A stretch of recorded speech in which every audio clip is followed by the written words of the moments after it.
저희 중심이 흔들리게 하는 가장 큰 적이 뭔가를 생각해 봤는데 바로 라고요.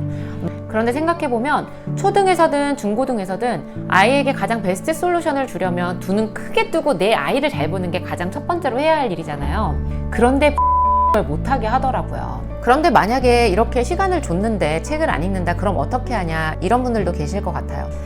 저는 초등 시기에 딱 3가지 무기를 얻으면 된다고 생각합니다.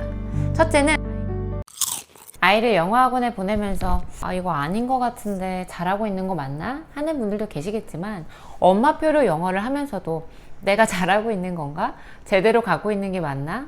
학원 다니는 다른 아이들은 벌써 저런 것도 한다는데 집에서 이렇게만 하다가 우리 아이 뒤처지는 거 아니야? 라고 생각하시는 분들도 계실 것 같아요. 저라고 이런 생각 안 했을까요? 주변에 저희 아이보다 잘하는 아이 얼마나 많겠어요. 저도 잘 알죠.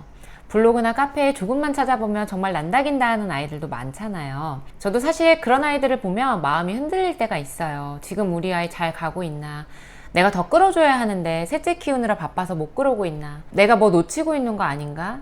엄마표로 집에서 한다고 이런 생각 안 드는 거 아니더라고요. 그런데 다시 초심으로 돌아가서 아이에게 내가 영어 공부를 시키는 진짜 목적이 뭐였지? 왜 학원이 아닌 집을 선택했었지? 나는 아이가 어떤 사람으로 성장해서 독립하기를 바라는 건가? 이런 것들을 좀 생각해 보니까 다시 중심을 잘 잡을 수 있겠더라고요. 옛날로 다시 돌아가서 결정하라고 해도 엄마표 영어를 다시 선택했을 거라는 확신이 들었습니다.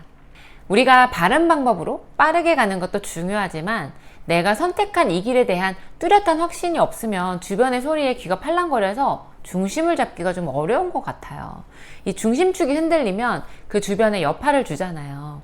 엄마 마음에 확고한 믿음 없이 그냥 멍 때리고 있는 아이를 보면 왜 아무것도 안 하냐, 빈둥거리냐 타박 주게 되고, 조금이라도 아이가 여유를 가지고 있는 모습을 보면 마음이 어렵고 그렇게 되는 것 같아요. 그래서 오늘은 제가 좀 진솔하게 저는 어떤 믿음을 가지고 이 엄마표 영어를 하는 건지, 아이가 어느 정도 성장하면 만족할 것인지 등에 대해서 좀 얘기를 해보려고 합니다.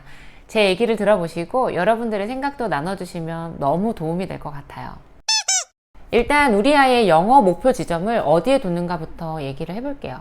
그냥 바로 말씀드리면 아이가 영미권의 같은 학년 아이들이 읽는 책을 읽고 같은 나이대 아이들이 듣고 이해하는 걸 이해하는 거, 저는 여기에 목표를 두었습니다. 이게 최종 목표는 아니에요. 최종 목표는 아이가 나중에 정할 테고, 엄마가 영향을 많이 미칠 수 있는 초등 때까지만이라도 최소한 이렇게 해보자 그 목표를 둔 거예요. 그리고 이렇게 많이 듣고 많이 읽는 인풋을 통해서 라이팅과 스피킹을 할 준비가 되게 하는 거, 이거였어요. 어떤 분들에게는 좀 낮은 목표일 수도 있겠지만 얘가 초등학교 5학년인데 영미권 중고등학생들 수준의 영어 지문을 읽고 이해하길 바라는 건 아이의 역량이나 성숙 수준을 넘어서는 걸 계속 요구해야 하는 건데, 이건 아이 입장에서도 너무 지나친 걸 요구하는 게 아닌가 하는 생각이 들었어요. 물론 해내는 아이들도 있겠죠. 그런 역량을 가지고 있는 아이들이 분명히 있다는 것도 인정합니다. 하지만 저희 아이는 그렇게 하기엔 너무 무리를 해야 하는 거고, 그러면 아이의 공부 정서에 안 좋은 영향을 줄 수 있겠죠. 그래서 저는 좀 더 자연스럽게 해보자 라는 마음으로 그 목표를 설정해서 매일 일정 분량을 읽고 듣게 하고 있습니다. 그래서 저희 아이가 지금 이 목표에 도달했는지 궁금하실 것 같아요. 완벽하게 도달한 건 아니지만 그래도 어느 정도 도달해 가고 있다고 생각합니다. 구체적으로 말씀드리면 저희 첫째는 지금 AR 5에서 6점대 책을 청독, 그러니까 이제 집중 듣기를 하고 있고, AR 4에서 5점대 책은 묵독을 하고 있어요.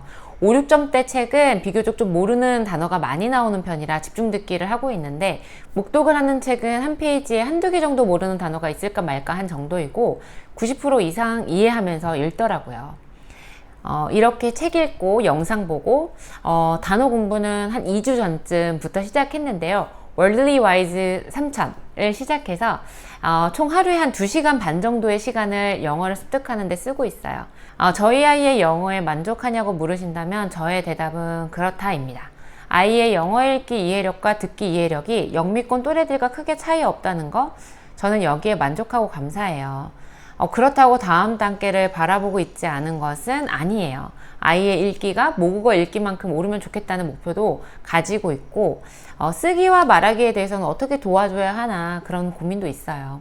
쓰기를 시켜보면 맨 첫 글자는 대문자로 써야 한다, 뭐 이런 기본적인 쓰기 규칙도 잘 모르기도 하고 간혹 스펠링이랑 띄어쓰기 이런 것도 틀릴 때가 있어요. 뭐 예를 들어서 because를 쓰는데 be와 cause를 이렇게 띄어서 쓴다거나 이런 식으로 쓰는 거예요. 하지만 이런 거에 크게 마음 쓰지는 않아요. 이런 스킬은 금방 배울 수 있는 거니까. 대신 시간이 많이 드는 거에 좀 시간을 쏟자 이런 생각인 거죠. 그리고 기본 기조는 다음 단계를 바라보고 목표를 정하지만 지금 아이의 상황에 만족하고 감사해 하는 거. 이 마음을 지키려고 저도 노력하고 있습니다. 제가 이 마음을 지키려고 노력하고 있다고 말하는 건 저도 제가 생각하는 그 정도를 걷다가도 주변의 말에 흔들리거나 그러면 자칫 막 옆길로 세워버려서예요. 제가 이렇게 막 옆길로 세거나 저의 중심이 흔들리게 하는 가장 큰 적이 뭔가를 생각해 봤는데 바로 불안이더라고요. 내 아이만 뒤처지면 어쩌나, 내가 아이를 잘 못 도와줬으면 어쩌나, 얘가 이러다 좋은 대학 못 가는 거 아닌가, 이런저런 불안이 엄마의 중심을 흔들고 옆길로 세게 만들고, 또 이게 제일 최악인데 아이를 막 들들 볶다가 막 화를 내게 되는 거죠. 우리가 대한민국에서 학부모로 살면서, 그리고 더더군다나 제 채널 같은 영상을 찾아보시는 분들이라면 자녀 공부 안 시킨다 이런 분은 없잖아요. 그런데 불안함으로 시키는 거랑 아닌 거랑은 결과 차이가 좀 저는 크더라고요. 일단 불안하면 장님이 됩니다. 내 아이만 안 보이는 그런 장님이요. 내 아이는 안 보이고 너무 잘하는 다른 아이만 보이고, 그 아이가 재밌게 읽었다는 책만 보이고, 내가 보내고 싶은 워너비 학교, 테스트 봐서 줄 서서 들어가는 그런 워너비 학원, 이런 것만 보이고 그런 거죠. 그런데 생각해보면 초등에서든 중고등에서든 아이에게 가장 베스트 솔루션을 주려면 두 눈 크게 뜨고 내 아이를 잘 보는 게 가장 첫 번째로 해야 할 일이잖아요. 그런데 불안이 이걸 못하게 하더라고요. 제가 목표로 하는 과정을 아이가 잘 따라오고 있다. 그러면 다른 아이, 다른 학원 보지 말고 내 아이를 바라보고 만족하는 마음을 가지고 격려해주고 칭찬해주는 거. 이게 지금 제가 해야 할 일이 아닌가 이런 생각이 들어요. 매일 1시간 반씩 영어책 보는 거 나는 못하는데 우리 아이는 엄마가 시키니까 하네. 아, 진짜 대견하다. 이렇게 생각하는 게 제 마음의 중심을 잡는데 도움이 되더라고요. 그리고 불안이 올라올 때는 이걸 잠재우는 데 도움이 되는 생각이 있는데요. 부모가 해줄 수 있는 건 아이를 독립시키는 것 뿐이다 라는 거예요. 어릴 때는 품 안의 자식으로 키우고 좋은 것만 먹이려고 그렇게 애를 썼는데 어느새 초등이 된 아이는 나가서 불량식품들을 군것질하고 그러잖아요. 그렇게 엄마 품을 떠나서 이것도 해보고 저것도 해보는 거, 사실 그러면서 성장하는 게 진짜 성장이라고 생각해요. 부모가 아이에게 좋은 것만 주고 최고의 도움을 적절할 때 짠 하고 주는 거, 그거 정말 훌륭한 일이지만 내가 그 도움을 주지 못했다고 해서 이 아이에게 막 크게 잘못한 것은 아니다. 최소한 이 아이가 성장할 때까지 옆에서 보호해주고 안식처가 되어주는 것만으로도 부모로서 할 일을 다한 것이다 라고 좀 기본적으로 생각하는 거예요. 그러면 좀 방임하는 것 같이 보일 수도 있는데요. 사실 아이의 삶의 주인은 엄마가 아니라 아이니까 내가 도와주지만 너의 삶을 대신 살아줄 수는 없어. 너에게 필요한 것을 내가 제공해주고 알려주고 안내해주겠지만 결국 네 삶은 네가 주도적으로 꾸려나갈 수 있게 하는 것, 거기까지가 내가 할 일이야. 이렇게 생각하면 내 마음대로 되지 않는 아이를 봐도 크게 흔들리지 않는 것 같아요. 그러면 좀 더 원론적인 얘기를 해볼게요. 저는 왜 아이에게 영어를 가르치고 싶은 걸까요? 요즘 AI가 너무 잘 나오잖아요.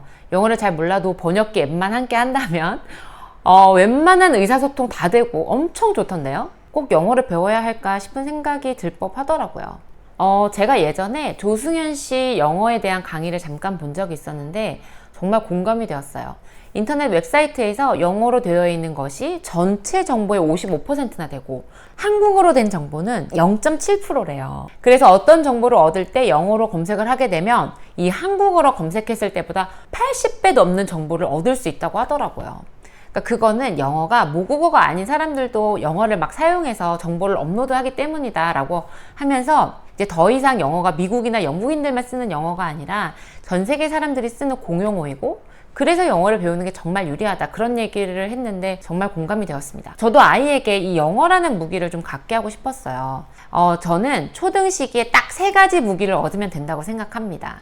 첫째는 아이가 뭘 좋아하고 잘하는지를 좀 알아차리고 그걸 좀 경험해 보게 하는 거, 그리고 기회가 된다면 그 능력치를 끌어올릴 수 있다면 뭐 더없이 좋겠죠. 두 번째는 영어 듣기와 읽기 실력을 영미권 동일 학년 아이들과 비슷한 수준으로 끌어올리는 거.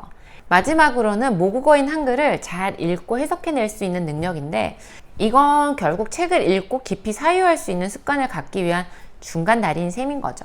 초등 시기가 이 세 가지를 얻어내는데 가장 적기이기도 하고, 이 시기가 지나고 나면 이걸 하기에는 시간적으로도 부족해서 저는 초등 시기에는 다른데 시간을 빼앗기지 말고 이 세 가지를 좀 잘 얻어보자 하는 마음이 큽니다.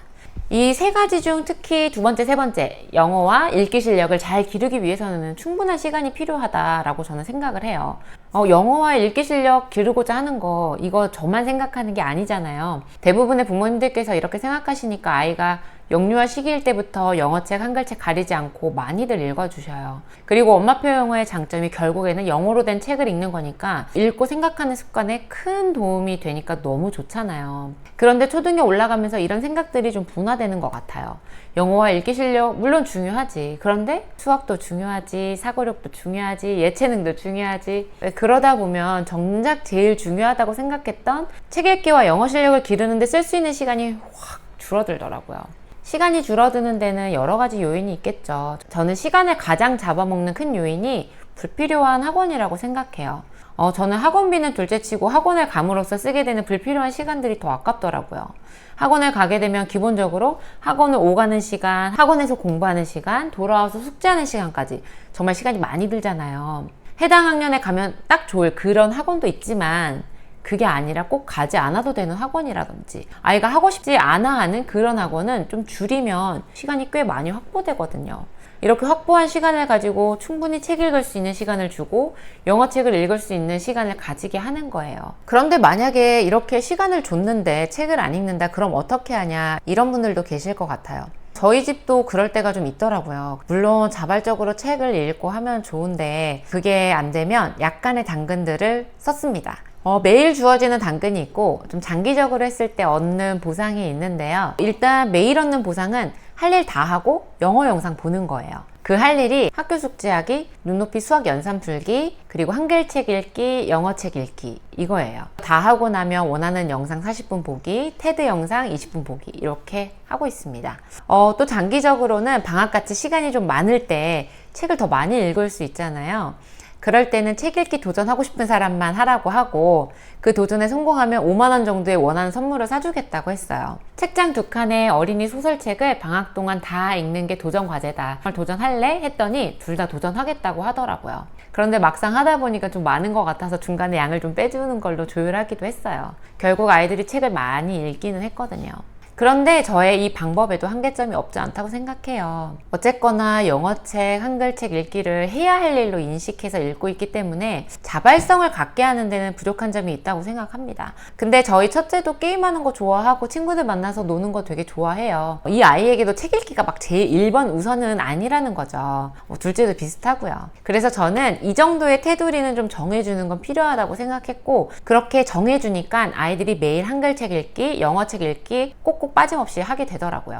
어떤 날은 그게 너무 재미있어서 시간과 양을 오버해서 보는 날도 있지만, 오늘은 하기 싫어 하는 날도 있어요. 그래서 너무 하기 싫은 날은 영상 포기하고 할 일들을 하지 않기도 하지만, 그렇게 하루를 쉬면 그 다음날은 또 열심히 자기 할 일을 하게 되더라고요. 저희보다 더 좋은 방법으로 책을 읽히시는 분들도 많으실 것 같아요. 우리 집은 더 좋은 방법을 하신다 하시는 분들은 댓글로 좀 공유를 해주시면 저를 비롯해서 다른 많은 분들께 도움이 될 것 같습니다. 오늘도 긴 영상 끝까지 시청해주셔서 감사합니다. 구독과 좋아요 눌러주시면 영상을 만드는 제게 큰 힘이 됩니다. 오늘도 좋은 하루 보내세요. 감사합니다.